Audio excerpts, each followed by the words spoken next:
This is for CFS, so we're going to get into remedies, and it does apply to vaccine, like post-vaccine, post-viral, and long COVID.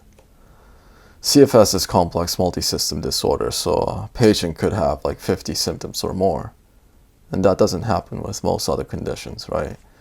So this makes CFS one of the worst acquired conditions you can get, and also the hardest to treat, nearly impossible to go into remission from. To minimize the inflammation and autoimmunity, we want to avoid foods like gluten, grains, and dairy. So I made a very simple food list above that's autoimmune friendly. You probably will get withdrawals from food because foods are very addictive, right? I did make a video on Instagram for supplements to reduce hunger and cravings, so you can watch that. Now, is the diet negotiable?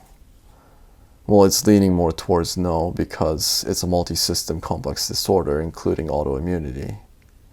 But if the number of symptoms and their severity is on the lower side, then I guess you could just eliminate processed foods and junk foods and still have the bread, if you must, right? I don't think that's asking too much. Either way, don't throw away the whole cake. I understand that you might not have the energy to cook, or maybe if you have a caregiver, they might not be willing to do this. So I would start with vitamin B1 and magnesium. You'll probably need to go slow with the B1. Yeah, but on day one, you can test out 100 milligrams, see if you feel angry or anxious from that. Then that's a point in the right direction. So then you can back down on the dosage and then gradually increase it every week. With vitamin B12, that's hydroxycobalamin, you want to get a slow dissolved lozenge and then just leave it in your cheek. Ideally taking around an hour for it to dissolve, right? So basically, number 1 to 9, those are the basic CFS nutrients that you probably want to do. I ranked them in priority, so.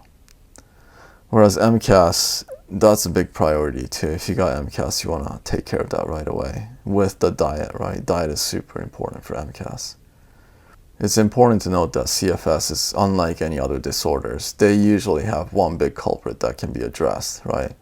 But that's not the case with CFS. It's basically an attack from all angles. But I take all that into account here. And I've personally experienced most of the possible culprits. So these medications here, some of them seem a bit hardcore and off-label.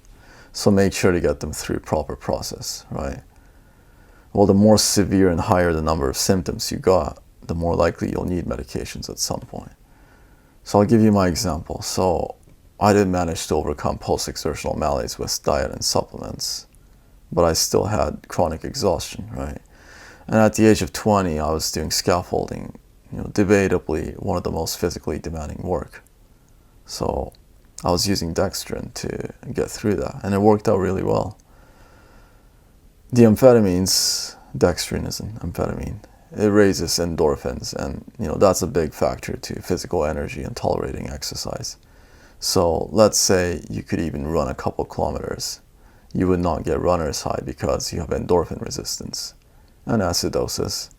That's post-exertional malaise, right? So low dose naltrexone might be real good here, starting 250 micrograms. For sleep, lemborexin, otherwise called Dayvigo, is pretty good. Well, you want to avoid the antipsychotics like Seroquel and olanzapine, and also zolpidem and zopiclone, right? Zaleplon, whatever, because they make you tired the day after. But the ones I listed, so lemborexin, trazodone, ramelteon, they're less invasive and doesn't cause as much next day fatigue. All right, so that's it. This slide is if you want to do a deeper dive into CFS. I think all doctors should be educated on this stuff. Well, my guess is about 10% of the functional doctors and naturopaths will be able to make a true difference for CFS patients. For medical doctors, it's going to be below 1%. So you'll need to make a good case for yourself and make sure that the doctors aren't being lazy about giving you tests, right? But having said, what you will need to do is probably going to be the same. So the basics like diet and repleting vitamin B1. Yeah, I know, guys, every day feels like the last day, and I guess motivational speech isn't going to do you much good here, but don't give up just yet.